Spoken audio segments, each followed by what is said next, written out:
Hello साथियों, स्वागत है आपका निस्वार्थ शिक्षा एकेडमी पर। साथियों, आशा है कि आप लोग स्वस्थ होंगे और मस्त होंगे।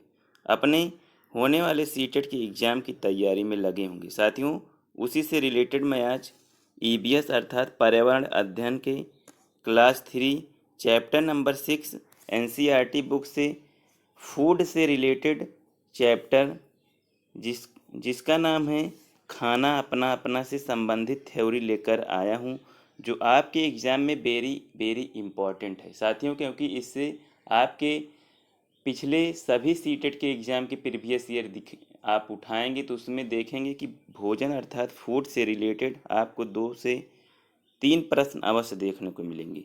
तो उसी से रिलेटेड मैं आज पहली क्लास ले रहा हूँ, थ्योरी क्लास। तो चलिए देखते हैं पहला पॉइंट कह रहा है कि हांगकांग हांगकांग चीन में सांप से बने भोजन का नाम क्या है। साथियों, आपसे प्रश्न पूछा जाता है कि लिंग हु फेन जो है कहाँ का प्रसिद्ध भोजन है। तो साथियों, ये है हांगकांग चाइना का। इसका नाम है लिंग हु फेन, जो सांप से बनाया जाता है, अर्थात सांप से बना एक डिश है। इस डिश का नाम है लिंग हु फेन। अगला पॉइंट है कि सरसों के तेल से बनी मछली मुख्य रूप से कहाँ का प्रसिद्ध भोजन है। तो ये सरसों के तेल से बनी जो मछली है वो मुख्य रूप से कश्मीर राज्य का जो है भोजन है। साथियों, कश्मीर की बात करें तो ये एक यूटी है। यूटी अर्थात यूनियन टेरिटरी है।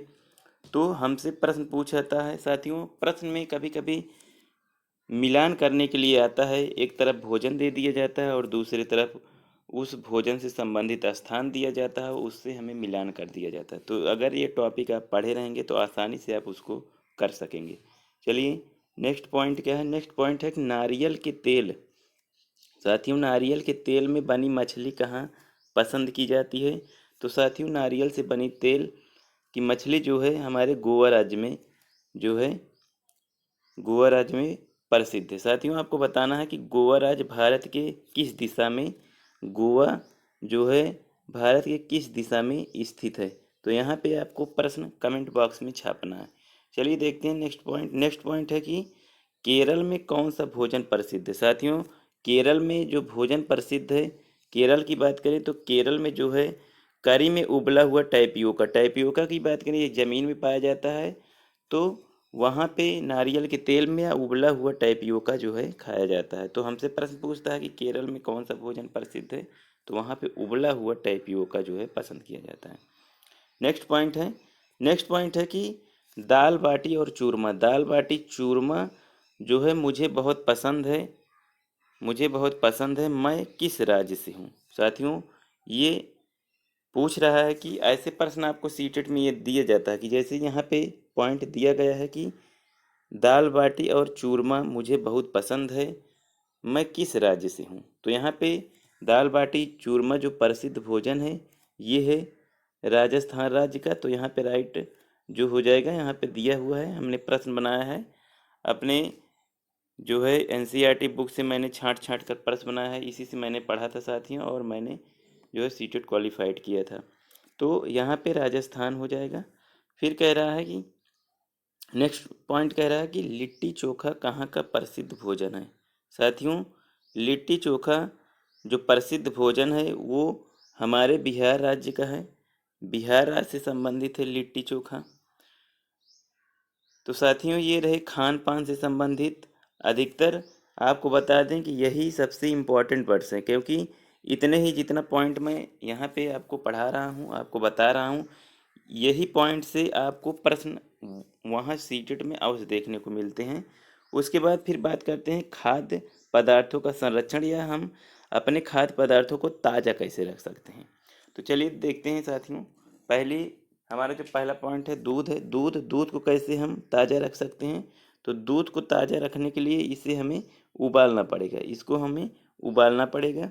उसके बाद फिर नेक्स्ट पॉइंट है हरी धनिया की बात करें तो हरी धनिया को हम जो है कैसे जो है उसको हम ताज़ा रख सकते हैं। तो हरी धनिया को एक गीले कपड़े में लपेट कर साथियों रखिए, और यदि बहुत गर्मी है, लू चल रही है मैदानी इलाकों में इस समय, तो उस पे पानी जो है सुबह शाम छिड़किएगा तो वो आपकी हरी धनिया जो है ताज़ी बनी रहती है। फिर आते हैं नेक्स्ट पॉइंट, लहसुन और प्याज को कैसे ताज़ा रख सकते हैं।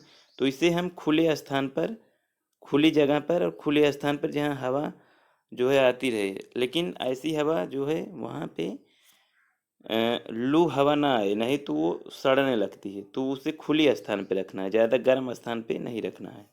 कोशिश करिए कि ठंडे स्थान पे रखिए। फिर कह रहा है कि नेक्स्ट पॉइंट है कि पके हुए चावल को कैसे ताज़ा रख सकते हैं। तो इसे हम किसी प्याले अर्थात थाली में जो है निकाल कर और प्याले को जो है ठंडे पात्र वाले बर्तन में रखना है। क्योंकि जब ठंडे पात्र वाले बर्तन जो जैसे उस पात्र में जल है, तो जिस प्याले में हम अपना चावल निकालें तो उसको उसी पात्र में रख देंगे, उसकी तली उसमें नीचे रहेगी, तो वो ठंडा रहेगा। तो साथियों ये रहे क्लास 3 का चैप्टर नंबर 6 का खान पान अर्थात फूड से संबंधित थ्योरी। और साथियों ये जो मैंने थ्योरी कराया ये आपके एग्ज़ाम में वेरी वेरी इम्पॉर्टेंट है। तो साथियों इसको आप लोग जो है अच्छे से तैयार कर लीजिए। आप इसका जो है स्क्रीनशॉट बना लीजिए और ये आपके एग्ज़ाम में जो है एकदम महत्वपूर्ण होगी। तो साथियों कैसी रही ये आपकी थ्योरी ईबीएस जो जो फूड से संबंधित थी, और ये थ्योरी आपको अच्छी लगी हो फूड से संबंधित, तो मैं नेक्स्ट जो है चैप्टर लेकर आऊँगा।